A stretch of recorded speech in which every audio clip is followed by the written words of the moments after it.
My fiancée went to the emergency room 3 times with excruciating pain. 3 times they sent her home, and what happened on that 3rd visit revealed something so disturbing about our healthcare system that it still keeps me awake at night. I'm Finn, I'm 28, and I thought I knew what advocacy meant until I watched the woman I love writhe in agony while doctors told her nothing was wrong. Delphi and I met 4 years ago at a coffee shop in downtown Portland, Oregon. She was reading a medical journal. She's a nurse practitioner herself, and I was grading papers for my high school biology classes. When her latte accidentally spilled on my stack of tests, we both started laughing instead of getting upset. "Well," she said, dabbing at the papers with napkins, "looks like your students just got a practical lesson in fluid dynamics." That was Delphi always finding humor, even in chaos, always seeing the silver lining. We started talking about healthcare, education, life goals, and before we knew it, the coffee shop was closing around us. Our relationship blossomed naturally. Delphi was everything I admired: compassionate, intelligent, fiercely dedicated to helping others. As a nurse practitioner at a pediatric clinic, she spent her days caring for children with chronic illnesses, and I watched her pour her heart into every single case. She'd come home exhausted but fulfilled, telling me stories about little Gideon who finally smiled after weeks of treatment, or how she'd helped calm down anxious parents during their first visit. We complemented each other perfectly. Where I was methodical and cautious, she was intuitive and bold. Where she sometimes doubted herself, I provided steady reassurance. We talked about marriage, about buying a house together, about the family we wanted to build. She wanted 3 kids. I wanted 4. We compromised on planning for 3 and being open to surprises. I proposed to Delphi last December during our annual Christmas tree hunt. We'd been going to the same tree farm outside the city for 3 years running, and it had become our tradition. She always insisted on the tallest tree we could fit through our apartment door, and I always worried about how we'd get it up the stairs. This time, as she was inspecting a particularly impressive Douglas fir, I got down on one knee in the snow. "Delphi Rosette Blackwell," I said, using her full name like her grandmother always did, "will you marry me and argue with me about oversized Christmas trees for the rest of our lives?" She said yes before I even finished the question, tears streaming down her face as she pulled me up into the biggest hug of my life. But our perfect engagement bliss was shattered 3 months later on a Thursday evening in March. I was grading midterm exams at our kitchen table when Delphi suddenly doubled over in pain. At first, I thought maybe she'd pulled a muscle or eaten something that disagreed with her. She'd been working extra shifts at the clinic, covering for a colleague who was out on maternity leave, and stress sometimes manifested in physical symptoms. But when she started vomiting and the color drained completely from her face, I knew this was different. "Delphi, we need to go to the hospital," I said, abandoning my papers and moving toward her. No, I'm fine," she gasped, trying to straighten up. "It's probably just something I ate. You know how sensitive my stomach gets when I'm tired?" But I could see it in her eyes, the kind of pain that makes you question everything you thought you knew about your own body. This wasn't stress or bad sushi. This was something serious. After 20 minutes of watching her curl up in agony, unable to find any position that brought relief, I made the decision for both of us. "We're going to St. Mary's," I announced, grabbing my keys. "I don't care if you think I'm overreacting." The first emergency room visit was a nightmare that lasted 11 hours. We arrived at St. Mary's Medical Center at 8:30 in the evening, and Delphi was barely able to walk from the parking lot to the entrance. She kept stopping every few steps, bending over and holding her abdomen, breathing in short, sharp bursts.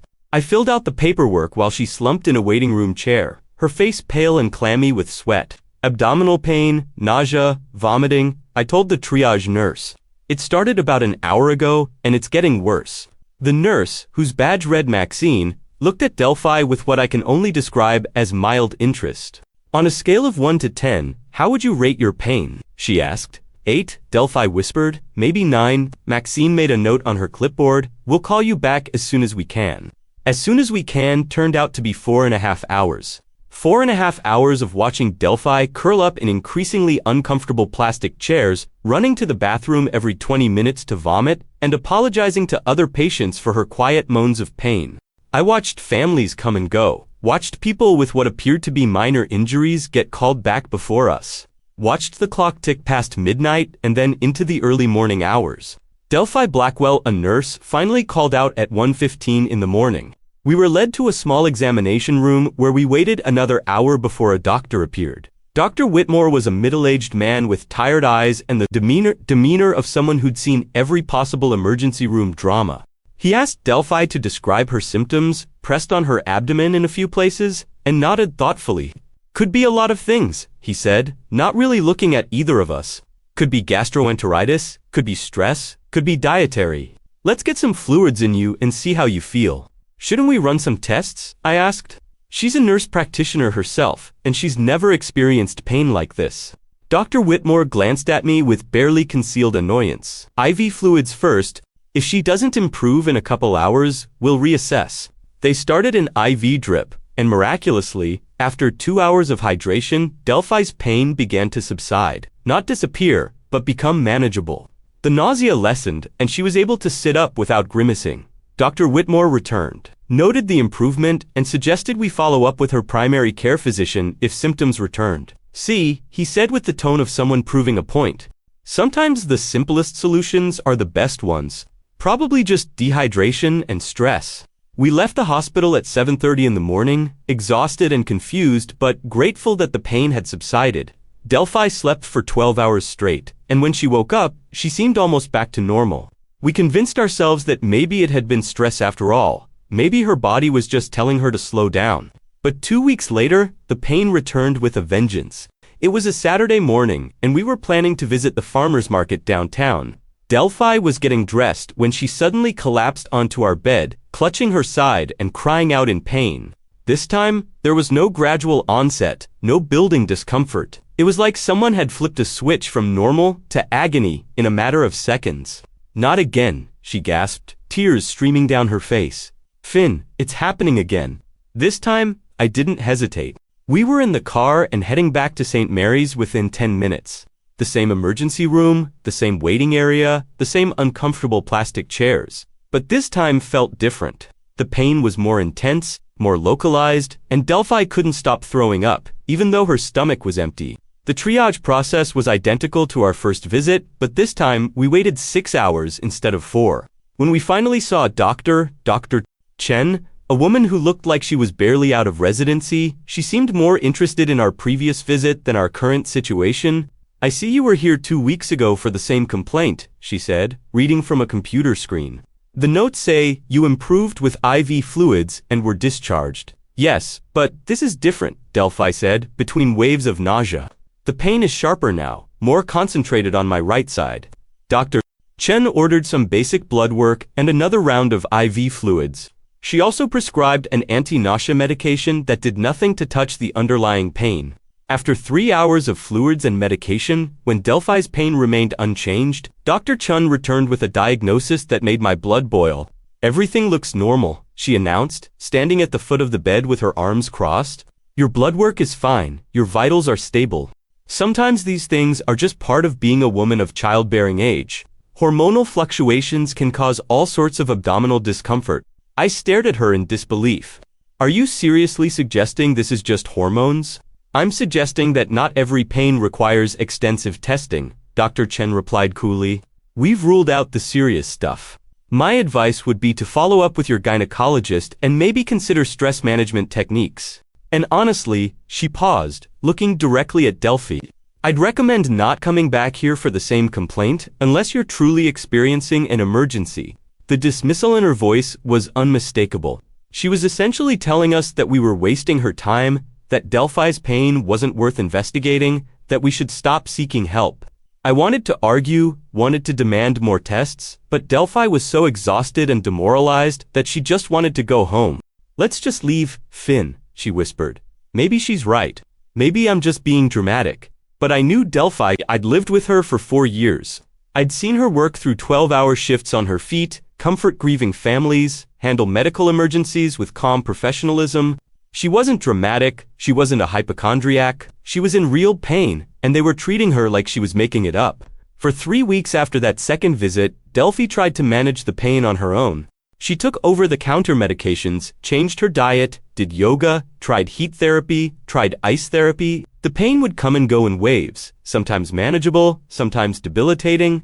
She made an appointment with her gynecologist, who found nothing unusual. She saw her primary care physician, who suggested it might be stress-related and recommended therapy. I watched the woman I love question her own reality. I watched her apologize for being in pain, as if it was somehow her fault. I watched her second-guess every twinge, every discomfort, wondering if she was just being weak or overly sensitive. It was heartbreaking and infuriating at the same time. Then came the third episode, and this one nearly broke us both. It was a Wednesday evening in April, and we were having dinner with my parents at their house across town. Mom had made her famous pot roast, and everyone was laughing at one of Dad's terrible jokes when Delphi suddenly went silent. I saw her face change, saw the color drain away, saw her hand move instinctively to her abdomen. "Delphi," I said quietly, not wanting to alarm my parents. "Bathroom," she whispered, pushing back from the table. She was gone for 20 minutes. When she didn't return, I went to check on her and found her on the bathroom floor, curled up in a ball, sobbing. "It's so much worse this time," she cried. "Finn, something is really wrong. I can't handle this anymore." My mother, Cordelia, is a retired registered nurse, and when she saw Delphi's condition, her professional instincts kicked in immediately. "That's not normal abdominal pain," she said, helping me get Delphi to the car. "That's someone in crisis. You need to get her to the hospital now. They'll just send us home again," Delphi protested weakly. "Not this time," I said, my voice harder than I'd ever heard it before. "This time, we're not leaving until we have answers." The third visit to Mary's emergency room started differently because I was different. I'd spent 3 weeks watching my fiancé suffer while being told nothing was wrong, and I was done being polite. When we arrived, I didn't meekly fill out forms and wait to be called. I marched up to the triage desk with Delphi leaning heavily on my arm.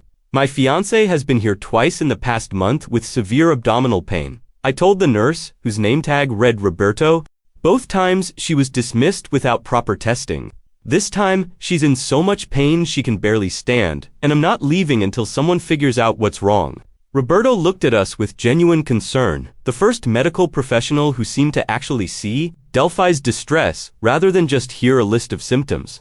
"Let's get her back right away," he said, standing up from his desk. We were taken to a room within 15 minutes, and Dr. Hayes, the attending physician, appeared shortly after. He was older than the other doctors we'd seen, probably in his 50s. With gray hair and kind eyes that reminded me of my grandfather. "I see from your chart that you've been here before for similar symptoms," he said to Delphi, but unlike the previous doctors, his tone was concerned rather than dismissive. "Tell me what's different about tonight." "The pain is more intense," Delphi managed to say between shallow breaths. "It's sharp and constant now, not coming in waves like before. And it's definitely localized to my right upper abdomen, just below my ribs." Dr. Hayes nodded thoughtfully and began a more thorough examination than we'd received in either previous visit. He pressed gently on different areas of Delphi's abdomen, asked her to breathe deeply, tested her reflexes, and asked detailed questions about when the pain was worse or better. "Has anyone ordered imaging for you?" he asked, looking through her chart. "No," I said, trying to keep the frustration out of my voice. "Both times we were here, they just gave her IV fluids and sent her home." "Well, we're going to get some pictures and see what's going on," Dr. Hayes said.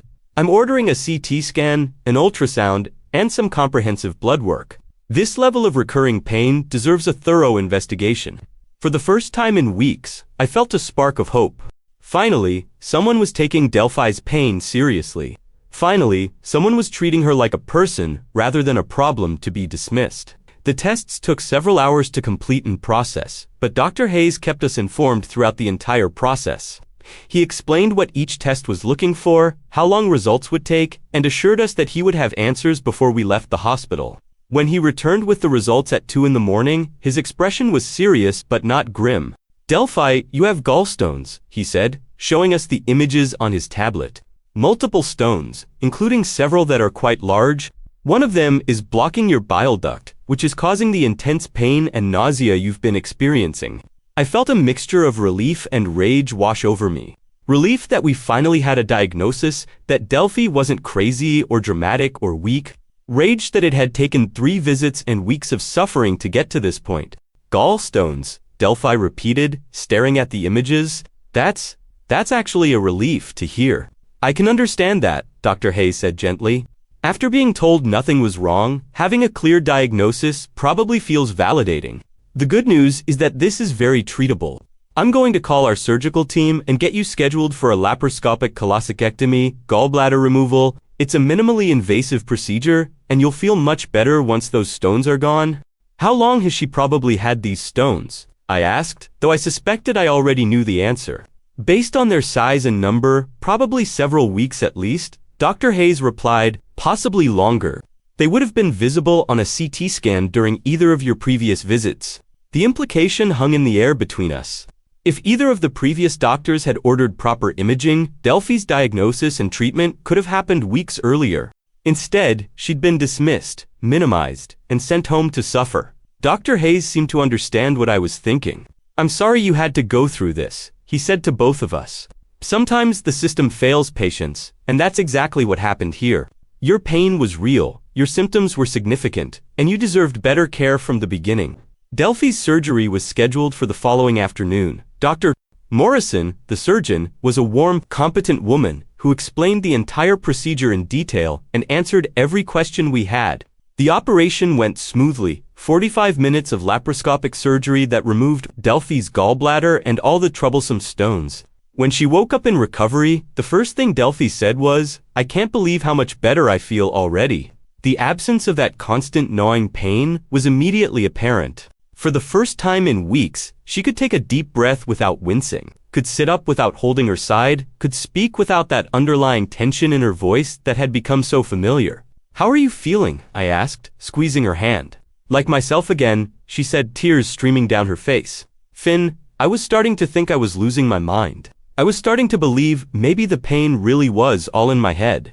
That broke my heart more than anything else that had happened. The system had failed her so completely that she'd begun to doubt her own experience, her own body, her own reality. How many other patients, I wondered, were walking around questioning their symptoms because medical professionals had dismissed their pain? Dr. Morrison stopped by during evening rounds and confirmed that the surgery had gone exactly as planned. "Those were some impressive stones," she said, showing us photos from the procedure. "I'm honestly surprised you were functional at all with that level of blockage. You must have an incredibly high pain tolerance." "I kept being told it wasn't that serious," Delphi replied. Dr. Morrison shook her head. "This absolutely was serious. Left untreated, blocked bile ducts can lead to infection, liver damage, even life-threatening complications. You did the right thing by advocating for yourself, even when others weren't listening." We spent one night in the hospital, and Delphi was discharged the next morning with pain medication, activity restrictions, and a follow-up appointment in 2 weeks. The difference in her energy and mood was remarkable. The woman who'd been questioning her own sanity just days before was cracking jokes with the discharge nurse and making plans for what she wanted to eat when she got home. The drive back to our apartment gave me time to process everything that had happened. 3 visits to the same emergency room, 3 different doctors, 2 dismissals based on assumptions rather than evidence, 1 finally willing to do his job and actually investigate the problem. The math was simple, but the implications were staggering. "I've been thinking about what Dr. Hayes said," I told Delphi as we pulled into our parking space, "about how the system failed you." "Yeah, me too," she replied. "I keep wondering how many other people go through this. How many patients get dismissed because their pain doesn't fit some preconceived notion of what constitutes a real emergency?" That question haunted both of us over the following weeks. As Delphi recovered from surgery and returned to work, we found ourselves sharing her story with friends, family, and colleagues. The responses were disturbingly familiar. Women, especially, shared similar experiences of having their pain minimized, their symptoms questioned, their concerns dismissed. My colleague Ophelia told us about the time she was sent home from the emergency room with anxiety and later discovered she was having a heart attack.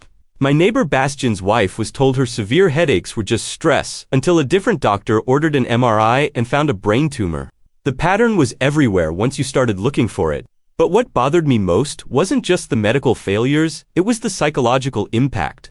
I watched Delphi struggle with self-doubt even after her successful surgery. She'd second-guess herself when she felt unwell, wondering if she was overreacting or being too sensitive. The dismissal she'd experienced had damaged her confidence in her own body, and rebuilding that trust took time.